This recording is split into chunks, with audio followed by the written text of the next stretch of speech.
하나님 말씀 보겠습니다. 로마서 11장 17절에서 21절 말씀 보겠습니다. 로마서 11장 17절에서 21절 말씀입니다.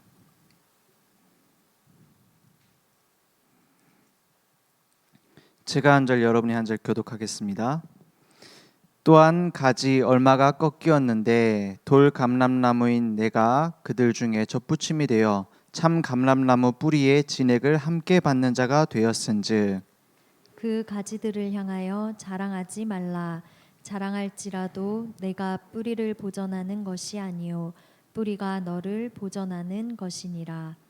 그러면 내 말이 가지들이 꺾인 것은 나로 젖붙임을 받게 하려 함이라 하리니 옳도다. 그들은 믿지 아니함으로 꺾이고 너는 믿음으로 섰느니라. 높은 마음을 품지 말고 도리어 두려워하라. 21절 함께 읽겠습니다. 하나님이 원 가지들도 아끼지 아니하셨은즉 너도 아끼지 아니하시리라. 아멘. 우리는 구원받은 하나님의 자녀입니다. 그러면 지금부터 일어나는 모든 일들은 하나님의 계획과 뜻 속에서 나를 그리스도의 증인 되게 만드는 중요한 하나님의 언약의 여정인 겁니다. 그래서 참 감람나무에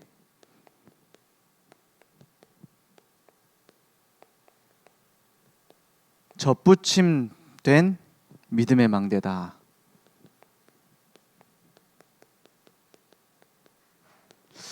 젖붙임이라는 것은 그 원래 가지가 아니라 따로 떨어져 있던 가지가 그 본체되는 나무에 연결되어지는, 생명이 연결되어지는 그걸 보고 젖붙임이라고 하죠. 언약의 믿음의 망대들, 우리 계속 믿음의 망대들 얘기하고 있는데 하나님께서 나를 믿음의 망대로 부르셨습니다. 그래서 하나님이 하시려고 하는 일을 나를 통해서 하시는데 중요한 걸 우리가 먼저 가져야겠습니다.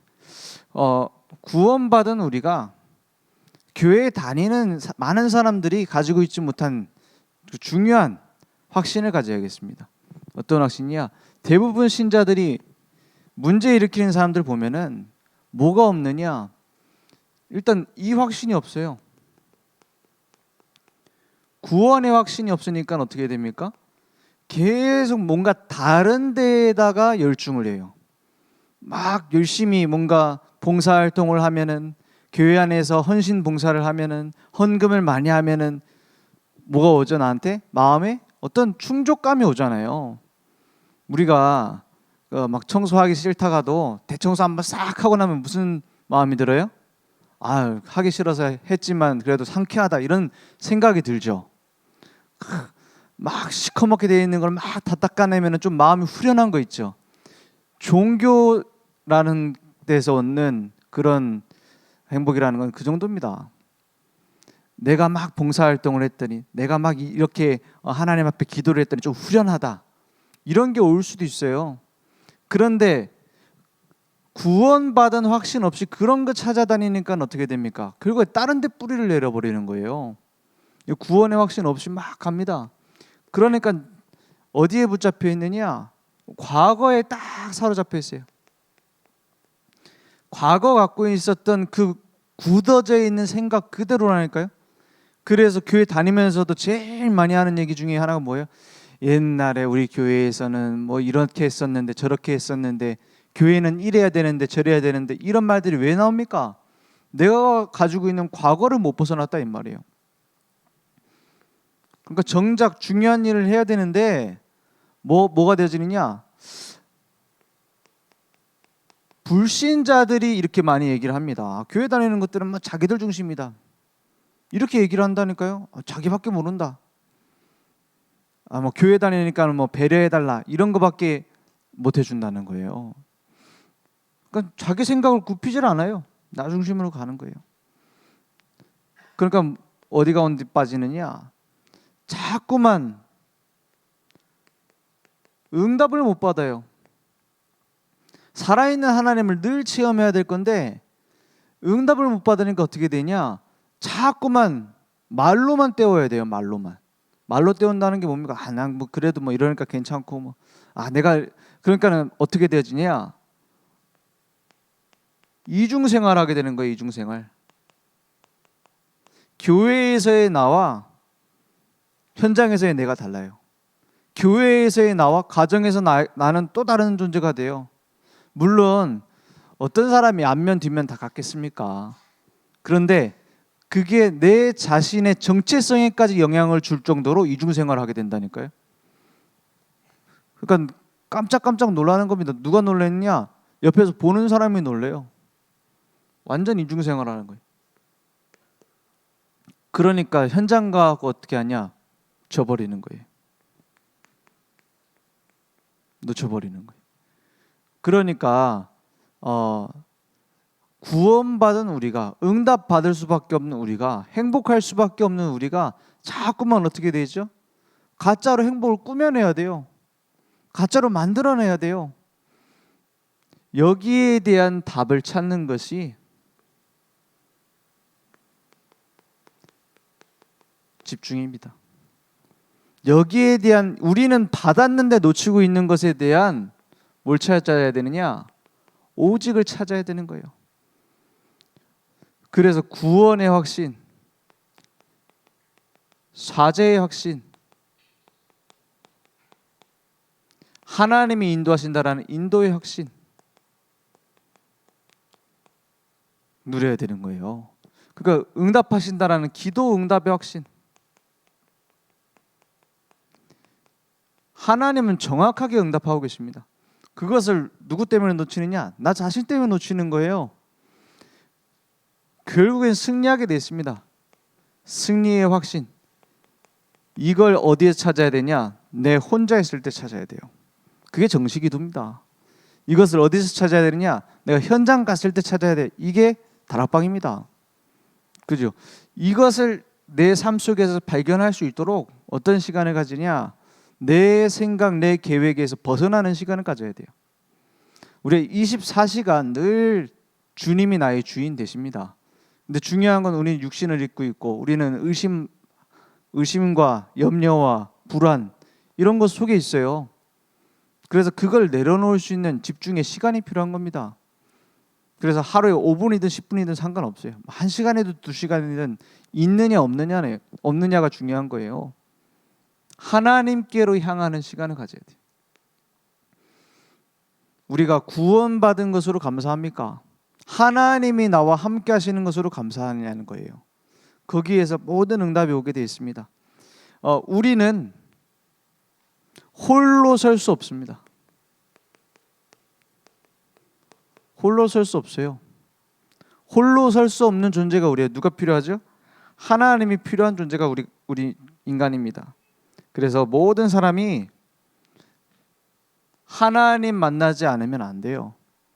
우리 다 인성 교육 받고 뭐 앞으로 뭐죠? 성공하려면 이렇게 해라. 자기 개발도 많이 하고 하는데 결국에는 인간은 불완전한 존재입니다.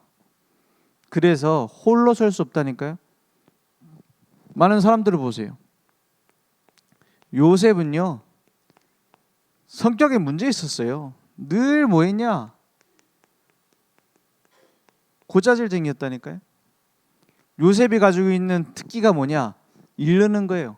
그 요셉이 청년일 때 첫째 형인 유다가 할아버지였습니다. 그럼 나이 차이가 어느 정도 나는 거예요?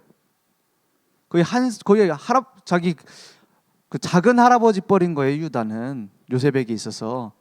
그런데 그런 형제들에 대해서 잘못한 것을 이르는 정도가 아니라 그 어머니들이 잘못한 것까지 일렀다고 했어요. 대단하죠? 그럼 야곱은 그걸 들어주고 요셉의 편을 들어줬어요. 왜냐? 자기가 가장 사랑하던 여자가 라헬이거든요. 그래서 성경에 보면 창세기 보면은 용모가 아름다웠더라라고 나와 있는 사람이 2명 나옵니다. 그게 누구게요? 방금 말한 2사람입니다. 야곱이 사랑했던 라헬 그리고 요셉이에요. 그러니까 그 라헬이 자꾸 생각나게 하는 라헬을 자꾸 생각하게 하는 그 요셉 편을 들어주는 거예요. 자꾸. 그리고 요셉만 채색 옷을 입히고 요셉만 뭐 반씩 줄 때도 더 맛있는 거 줬겠죠. 그걸 보니까 형들이 기분 나쁘잖아요. 그래서 요셉을 왕따시키는 거예요. 그럼 요셉이 지냐? 안 지는 거예요. 정치질을 얼마나 잘하느냐? 잘못한 비리 다 끄집어내갖고 잘못한 실수 다 끄집어내가지고 아버지한테 일러서 마침내 자기 아버지를 자기 편으로 만들어. 원래 정치인 기질이 있었던 거죠. 근데 이게 하나님 자녀다운 모습이에요? 우리는 아니다 라고 금방 나올 거 아닙니까? 우리가 갖고 있는 생각은 뭐예요? 아유, 하나님 자녀가 이래갖고 되겠냐? 그런 생각 안 했겠습니까? 모세는요, 그러니까는 완전히 부정적인 사람이죠. 이것도 못하고 저것도 못합니다. 난 할 수 없습니다. 굉장히 부정적인 사람이에요. 모세를 갖다가 출애굽기 3장에 부르시잖아요. 하나님이 불러갖고 뭐라 합니까? 내가 내 백성의 고통을 보았고 내가 들었고 그래서 내가 내려가서 이스라엘 민족을 이끌어낼 것이다. 거기까지는 모세가 아멘 했을 거예요. 근데 하나님이 이렇게 얘기합니다. 그러니까 네가 가서 이스라엘 민족을 이끌어내라. 아니, 주님이 오신다 해놓고 왜 나보고 가라 합니까? 나는 지금 어떤 신세인데요? 나는 지금 도망자 신세예요. 할 수 있는 게 아무것도 없는 상태라고 생각해요. 난 거기다 나이도 많아요. 나이가 80이에요. 요즘 뭐 인생은 뭐 60부터 70부터 80부터 이렇게 하는데 그 당시에는 뭐 아무 힘 없을 때 아닙니까? 이스라엘 민족 이끌어내려면 뭐 군대도 이끌어야 되는데 모세 말이 맞아요. 그러니까는 계속 얘기하잖아요. 아, 저는 입이 우둔하여서 말을 못합니다. 그 입을 누가 만들었냐? 하나님 말씀하시잖아요. 그리고 말 잘하는 네 형 아론 있잖아. 같이 가라. 하나님이요. 그런 모세의 모든 핑계에 대해서 하나하나 대답해 주십니다. 다 대답해 줘요. 그런데도 모세는 끝내 못 가겠다고 하잖아요. 그래서 모세가 뭐 때문에 하나님 말씀 따라서 가게 돼요? 설득당해서 간 게 아니에요. 너 그러면 죽여버린다 이런 식으로 협박을 하신 거예요. 너 불러가 버리겠다. 그러니까 거기에서 정신 차리고 꾸역꾸역 억지로 간 게 모세입니다. 그런데 신기한 것은 뭐죠? 놀라운 것은 그런 모세를 하나님은 사용하셨다라는 거예요. 완전 부정적이죠. 그런데도 하나님 쓰셨다니까요. 다윗 같은 사람 어떻습니까? 다윗 멋있는 믿음의 사람 아닙니까? 그런데 그런 사람도 얼마나 인본주의를 쓰나 봐요. 다윗이요, 인본주의 끝판왕을 보여줍니다. 어떤 인본주의를 보여줘요? 밧세바라는 여자를 자기가 취하고 싶은 거예요. 근데 그 밧세바는 결혼을 한 여자라. 그 밧세바 남편이 뭐냐면 다윗의 충성스러운 신하 장군이 우리야입니다. 우리야. 그 우리야가 얼마나 충성스럽냐? 야, 너 밧세바가 임신을 했어요. 다윗의 아이를 가졌어요. 그러니까 그걸 눈치채지 못하게 하기 위해서 옛날에는 뭐 친자 확인 같은 게 없으니까는 밧세바를 우리아하고 다시 동침을 시키려고 인본주의를 쓰잖아요. 아, 너 휴가 줄 테니까는 집에 가서 좀 쉬어라. 아직 저 블레셋 전쟁이 안 끝났는데 어떻게 가서 쉽니까? 진지를 지키겠습니다. 집에 안 가는 거야. 그런 뭐죠? 다윗의 인본주의가 안 통하는 거예요. 그러니까 결국 무슨 방법을 써버립니까? 다윗이 전장에 보내서 우리아를 제일 앞에다 세워놓고 너네들 다른 장군들은 뒤로 물러나라. 우리아가 죽도록. 끔찍한 계략 아닙니까? 우리아는 끝까지 충성하다 다윗에게 충성하다가 왜 죽었나도 모르고 죽었어요. 그리고 나중에 밧세바를 취하죠. 이 다윗이 거기에 대해서 나단 선지자가 와가지고 비유를 들어서 책망하니까 나중에 뭐라고 합니까? 책망하니까 그때서야 내가 하나님 앞에서 범죄했습니다 하고 돌이키잖아요. 그죠? 다윗의 인본주의 보세요. 인본주의 잘 쓸 수 있는 사람 아닙니까? 성격에 문제 있어요. 성품에 문제 있다니까요. 문제도 그냥 문제가 아니라 야, 저런 것 같으면 나는 저 다윗 보고는 안 믿겠다 이 정도예요. 그렇지 않습니까? 엘리야를 보세요. 엘리야 보면은 거의 환자입니다. 어떤 환자냐? 우울증 환자예요. 이 사람 자꾸 뭐라 합니까? 열왕기상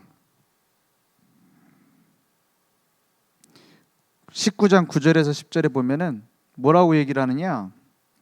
이제 엘리야가 갈멜산에서 능력 대결을 해서 850명의 바알 아세라 우상 숭배하는 선지자들과의 대결에서 승리합니다. 그러면 이제 의기양양해 갖고 야, 이제 여호와 하나님만 믿겠다고 하겠지. 저 아하방이 이제 꼬리 내리겠지 했는데 그 아내 이세벨이 얼마나 독하냐? 밤에 그 아하방한테 딱 얘기를 하는 거예요. 무슨 얘기를 하냐? 그 아하방은 마음이 꺾였어요.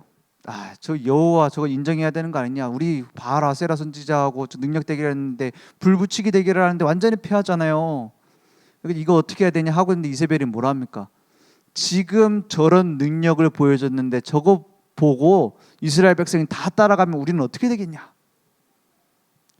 어떻게 저런 그래 쉽게 말해서 어떻게 저런 무시무시한 놈이랑 한 하늘 아래에서 살래?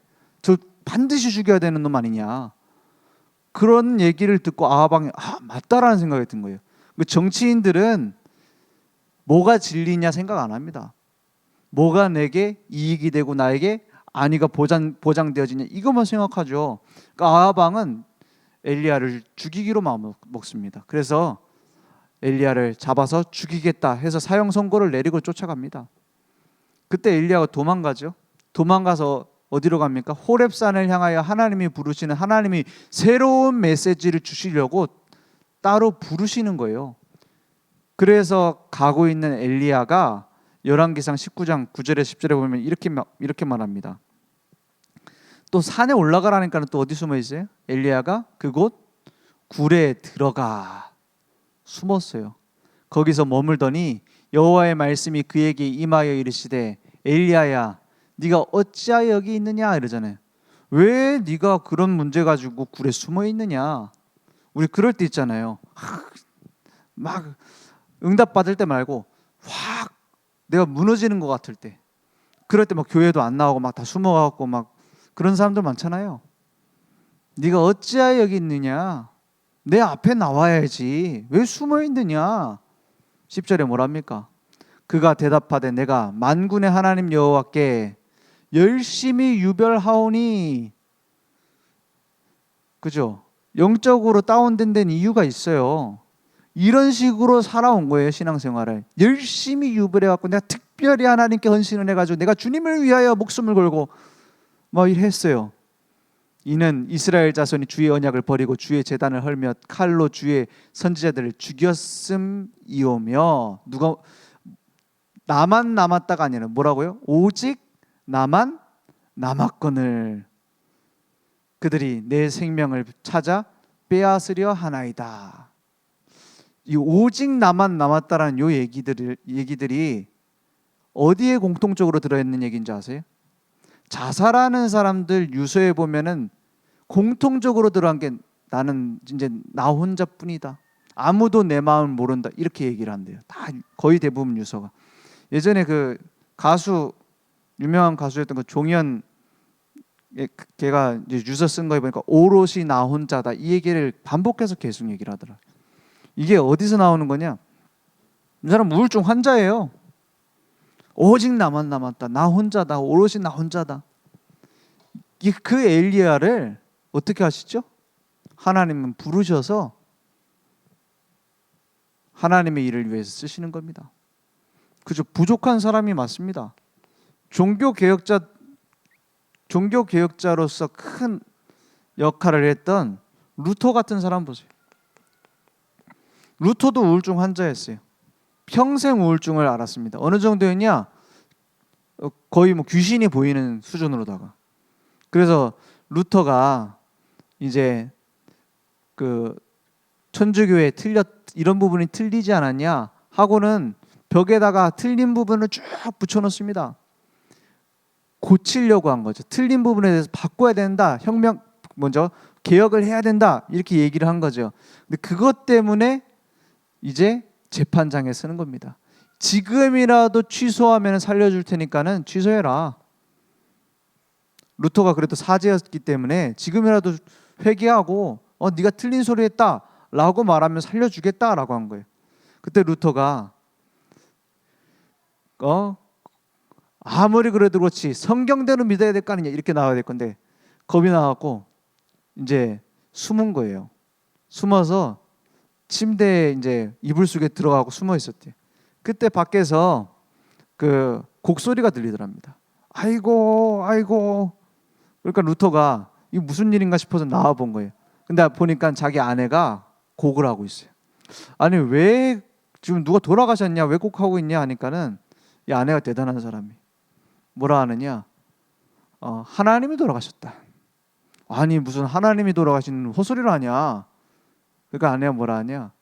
아니 하나님이 돌아가시지 않았으면 왜 그렇게 무서워 숨어 있느냐. 진리를 외쳐야지. 그 얘기를 듣고 루터가 사형 선고 받기로 하고 나간 겁니다. 그래서 사형 집행하러 가는 마차를 누가 빼돌렸는지 기록이 안 남아 있어요.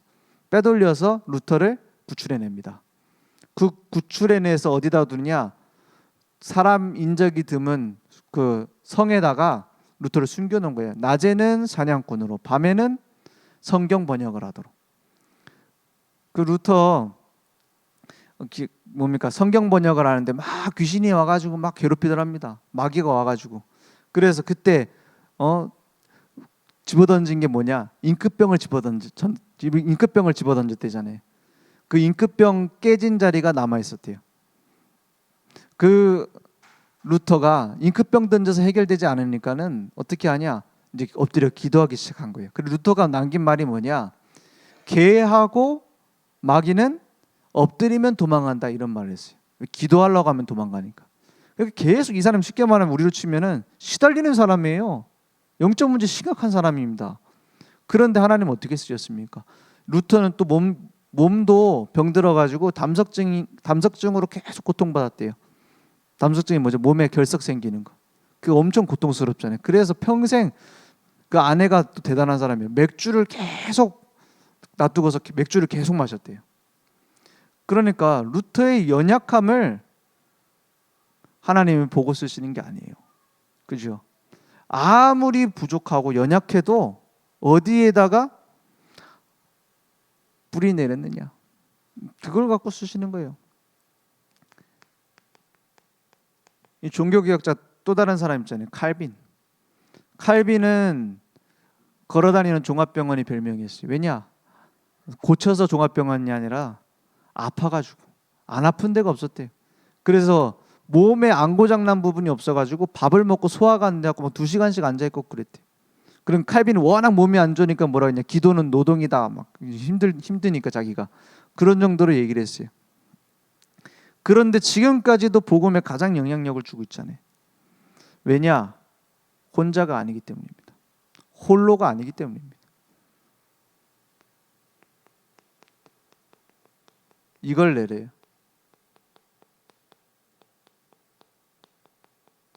근원적 믿음의 뿌리를 내려라. 나의 연약함이 믿음의 뿌리를 내리면 믿음의 중요한 확신 속에 있으면 발판이 되어지는 거예요. 요한복음 15장 1절에서 6절에 보면 이렇게 말하고 있습니다. 요한복음 15장 1절에 보면 그 예수님이 하신 굉장히 중요한 비유입니다. 뭐라고 말씀하시느냐? 예수님이 나는이라고 했어요. 예수님은 어떤 분이에요? 참 포도나무요. 내 아버지는 농부라. 성부 하나님 농부라는 거죠. 2절에 보니까 물은 내게 붙어 있어 열매를 맺지 아니하는 가지는 아버지께서 그것을 어떻게 해요? 제거해 버리시고 물은 열매를 맺는 가지는 더 열매를 맺게 하려 그것을 깨끗하게 하시느니라 그랬어요. 이게 무슨 말이냐면 붙어 있는데 열매를 맺지 않는 것은 떼어버린다 이 말이 아닙니다. 영어 성경으로 보면 조금 더 잘 구분이 돼 있어요. 붙어 있으면 열매를 맺을 것인데 붙어 있지 않기 때문에 열매를 맺지 못하는 가지는 이라고 돼 있어요. 그러니까 어떻게 됩니까? 혼자서 열매 맺겠다고 막 돌아다니는 가지는 어떻게 돼요? 포도나무에 붙어서 생명을 얻어먹지 않고 혼자서 내가 할 수 있다라는 가지는 제거해 버리신다. 내가 율법 지킬 수 있다. 내가 하나님을 위해서 구원받을 만한 행위를 할 수 있다. 그건 제거해 버리시고 물을 열매를 맺는 가지는 더 열매를 맺게 하려 그것을 깨끗하게 하신다. 3절에 너희는 내가 일러준 말로 이미 깨끗하여졌으니, 앞에 계속 예수님께서 복음 얘기를 하셨죠. 내가 곧 길이요 진리요 생명이다. 이런 말씀들을 계속 주셨어요. 그 말들로 이미 깨끗해졌으니, 구원받았으니 4절에 내 안에 어떻게 하라고요? 거하라. 너희 안에 거하리라. 가지가 포도나무에 붙어 있지 아니하면 어떻게 돼요? 스스로 열매를 맺을 수 없음 같이 너희도 내 안에 있지 아니하면 그러하리라. 5절에 나는 포도나무요 너희는 가지라. 그가 내 안에, 너희들이 내 안에, 내가 너희들 안에, 내가 그 안에 거하면 사람이 열매를 많이 맺나니 나를 떠나서는 너희가 아무것도 할 수 없음이라 했어요. 아무것도 못합니다. 아니 뭐 그렇게까지 아무것도 못합니까? 진짜 해야 될 중요한 생명 살리는 것은 못한다 이 말이에요. 6절에 사람이 내 안에 거하지 아니하면 가지처럼 밖에 버려져 마르나니 그것을 모아다가 불에 던져 사르느니라. 그죠? 내가 어디에 뿌리 내리고 있습니까?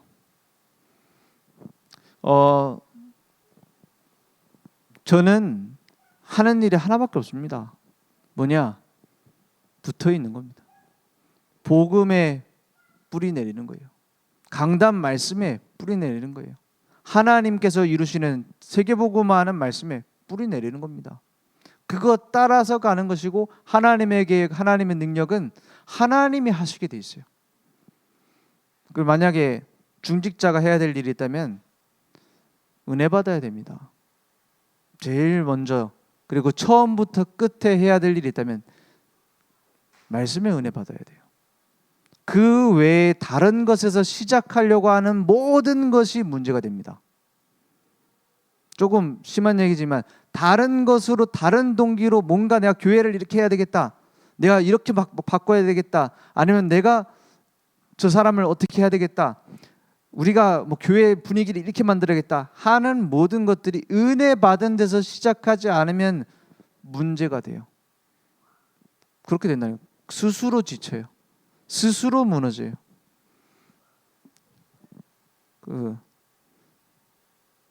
바뀌지 않는 만고불변의 진리입니다. 구약 시대에도 그랬고, 예수님 당시에도 그랬고, 초대교회에서도 그랬고, 교회에서 내내 그랬습니다. 우리는 자꾸 세상 기준을 가지고 교회를 보니까 어떻게 보이느냐, 뭐 특별한 막 좋은 교육을 받고 대단한 일을, 큰 일을 한 사람일수록 교회를 보면 어떻게 보이죠? 좀 우스워 보여요. 그렇지 않겠습니까? 막 조직력 있고 막 훌륭한 사람들이 모이는, 엘리트들만 모이는 데서 일하다가 딱 교회를 보니까는 엉망진창이죠. 그런데 중요한 걸 놓치고 있습니다. 그 교회의 주인은 그리스도십니다.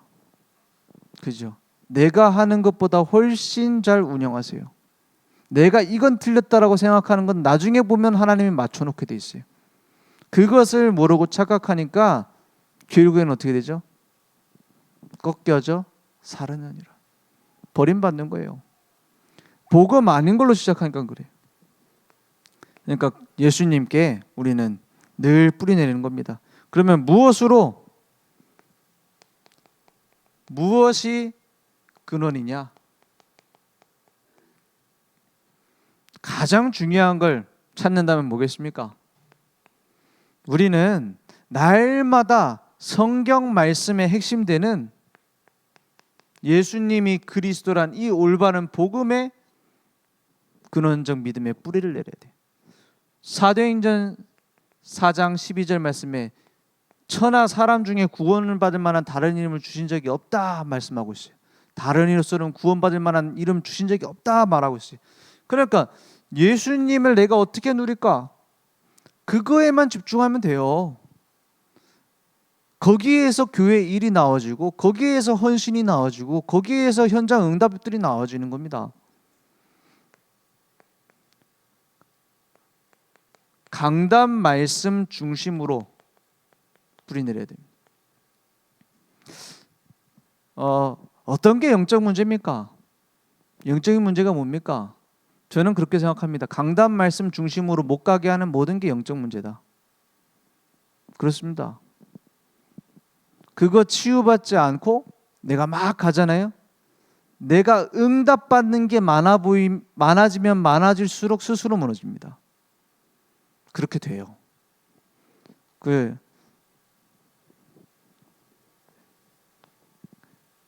이것 때문에 몸부림쳐야 됩니다. 중직자든 목회자든 렘넌트든 여기서 응답 못 받고 다른 데서 받으면 스스로를 무너뜨리고 사단의 공격을 못 이겨요. 아니 무슨 목사님이 무슨 주시는 그 말씀이 다냐? 성경대로 내가 성경을 읽고 은혜 받고 성경을 잘 파헤쳐 가지고 연구를 해야지 라고 말하는 분도 계시더라고요. 그 말이 틀린 말이 아닙니다. 그런데 진짜 전도운동 하는 그 응답을 두고 보면 강단 중심으로 안 되면 전도운동 안 되게 돼 있어요. 나중에 스스로 무너지게 돼 있어요. 왜냐? 이유가 있습니다. 하나님이 우연히 나를 이 교회에 보내신 게 아니에요. 그 뭔가 하나님이 숨겨둔 절대 계획을 발견하지 못하는 그 상태 자체가 문제입니다. 강단을 안 따라가기 때문이 문제가 아니라 그걸 안 따라가게 만드는 나 중심이 문제인 거예요. 그렇지 않습니까? 결국은 내 뭔가 다른 게 있다라는 거거든요. 내 뭔가 내 의도가 있다라는 거거든요. 그러니까 강단 중심이에요. 그거 안 하면 결국 무너집니다. 그래서 복음 중심으로 강단 중심으로 결국에는 현장 중심으로 우리는 뿌리내야 됩니다. 현장 중심이라는 게 뭡니까? 하나님이 나를 보내신 그 현장을 발견해야 돼요. 그 앞에 게 안 되면 뒤에 거는 아무리 열심히 해도 소용없죠. 그러면 어떻게 됩니까? 저절로 되어지는 응답이 옵니다. 되어지는 응답이 와야 돼요. 다른 말로 말하면 되어지는 응답이 없는데 내가 다른 걸 하려고 하면 결국엔 무너집니다. 그래서 접붙임 받은 우리는 뭐 하느냐? 하나님께서 나와 함께 하시는 되어지는 응답 속에 내가 집중하는 겁니다. 되어질 수밖에 없는 근원에 딱 뿌리내리고 집중하면 복음의 말씀 따라서 기도 따라서 이걸 가지고 딱 나의 기도로 누리는 겁니다. 그러면 하나님께서 일하시는 거예요.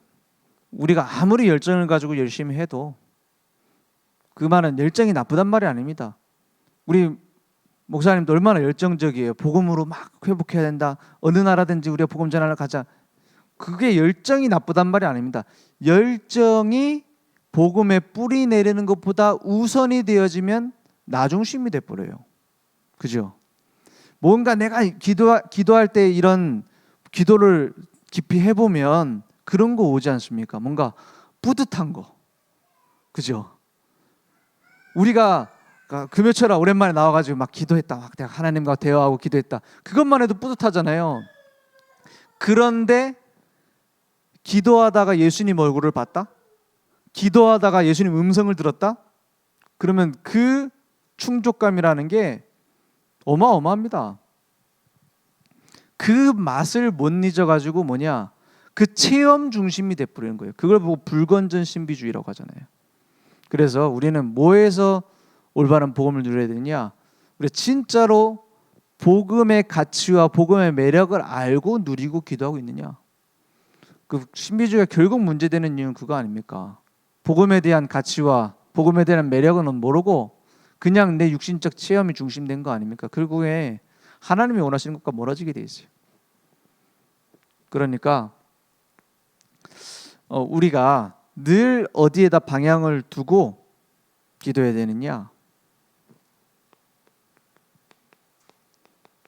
가장 먼저 복음이 필요한 곳이 나 자신입니다. 내게 복음 아닌 것을 계속 깎아내리는 것을 보고 훈련이라고 해요. 뭔가 쌓는다고 생각하기 때문에 그 공든탑이 무너지는 겁니다. 우리가 뭐 어디 훈련도 가고 우리 합숙 훈련도 있고 캠프도 하고 이렇게 하잖아요. 그럴 때마다 뭔가 하나씩 쌓는다 이런 식으로 생각하기 쉽습니다. 근데 그렇지 않습니다. 뭐 하는 거냐? 복음 아닌 걸 깎아내는 겁니다.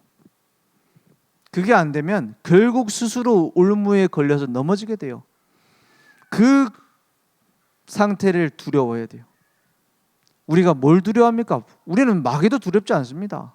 우리는 종교, 핍박 두렵지 않습니다. 세상 두렵지 않습니다. 뭘 두려워해야 됩니까? 복음 말고 다른 걸 붙잡는 걸 두려워해야 돼요. 그죠? 복음 말고 다른 거 붙잡은 거 회개해야 돼요. 복음 말고 다른 걸 누리고 있는 걸 회개해야 돼요. 그거 안 하니 마귀가 비웃고 갖고 노는 거 아닙니까? 나를 복음해야 돼. 내가 복음 앞에 서는 그 비밀을 회복해야 돼요. 거기에서 뭐가 오느냐? 가정복음화의 축복. 아니 하나님이 주 예수를 믿으라 그리하면 너와 내 집이 구원을 받는다고 했으니 약속하셨으니 난 기도 안 해도 되는 거 아닙니까? 그것도 일리가 있는 말이에요. 근데 우리가 기도하는 이유는 안 될 일을 되도록 만들기 위해 기도를 하는 게 아닙니다. 그렇죠? 세계복음화 되어질 건데 뭐하러 세계복음화 두고 기도합니까 그러면? 그죠? 우리가 가정복음화를 두고 기도하는 중요한 이유는 뭐냐? 기도해야 뭐가 보여요? 아, 이게 내가 훌륭한 것도 아니고 우연도 아니고 하나님이 하시는 거구나 깨닫게 돼요. 그죠? 기도해야 하나님께서 하시는 일임이 보이고 하나님의 은혜가 보여요. 그렇지 않습니까? 그래서 가정복음화를 두고 진짜 기도해 보세요. 그럼 하나님이 하시는 걸 보세요. 그걸 가지고 다른 사람에게 그 은혜를 전달하는 겁니다. 가정복음화. 나를 우연히 지금 있는 회사에, 지금 있는 지역에, 지금 있는 장소에 두신 게 아닙니다. 빛을 비추는 망대로 부르신 거예요. 그래서 현장 복음화를 두고 기도하는 겁니다. 그러니까 뭐가 오느냐? 아, 세계 복음화는 그 응답이 멀리 있는 게 아니구나. 그게 보이게 돼 있어요. 하나님께서는 지금도 살아 계십니다. 하나님은 하나님의 일을 이루고 계십니다. 그러면 뭐 하면 되느냐? 올바른 하나님과의 관계를 회복해야 돼요. 그죠? 주님이 나의 인생의 주인 되시는 응답을 회복해야 돼요. 그래서 저절로 그러면 어떻게 돼요? 잎사귀는 풍성해지고 열매는 맺어지게 되어 있습니다. 거기에 우리는 집중하는 겁니다. 오늘 그 응답이 회복되기 원합니다.